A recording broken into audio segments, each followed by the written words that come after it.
The Tragic Life of Sylvia Plath. Sylvia Plath was an American poet, novelist and short story writer, renowned for her deeply personal and confessional style of writing.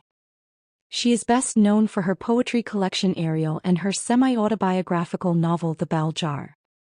Her life was marked by extraordinary literary achievement but also by profound struggles with mental illness, which ultimately led to her death by suicide at the age of 30. Early life and literary beginnings. Plath was born in Boston, Massachusetts, to Otto Plath, a German immigrant professor, and Aurelia Schober Plath. Her father died when she was 8 years old, a loss that deeply impacted her throughout her life and became a recurring theme in her writing. Plath was a precocious student and showed a talent for writing at an early age, publishing her first poem at the age of 8. Plath attended Smith College on a scholarship and excelled academically, but her perfectionism and high expectations led to intense pressure. During her junior year, she suffered her first major depressive episode and attempted suicide by overdosing on sleeping pills. This event became the basis for the protagonist Esther Greenwood's struggles in The Bell Jar. Mental illness and creative work. Plath underwent electroconvulsive therapy and recovered sufficiently to return to her studies. She graduated with honors and earned a Fulbright scholarship to study at Cambridge University, where she met and later married English poet Ted Hughes.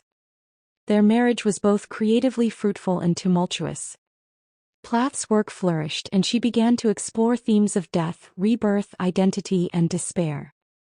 However, her mental health remained fragile, exacerbated by Hughes' infidelity and their subsequent separation.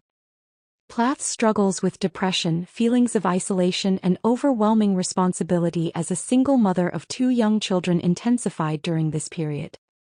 In her final months, Plath wrote some of her most powerful poems, later published in Ariel. Her poems are filled with vivid imagery of despair and a yearning for release.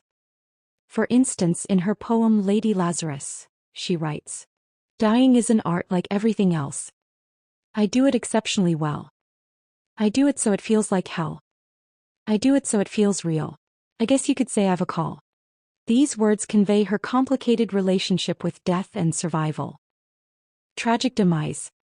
On February 11, 1963, Plath succumbed to her depression and ended her life by sealing her kitchen and inhaling gas from the oven while her children slept in the next room.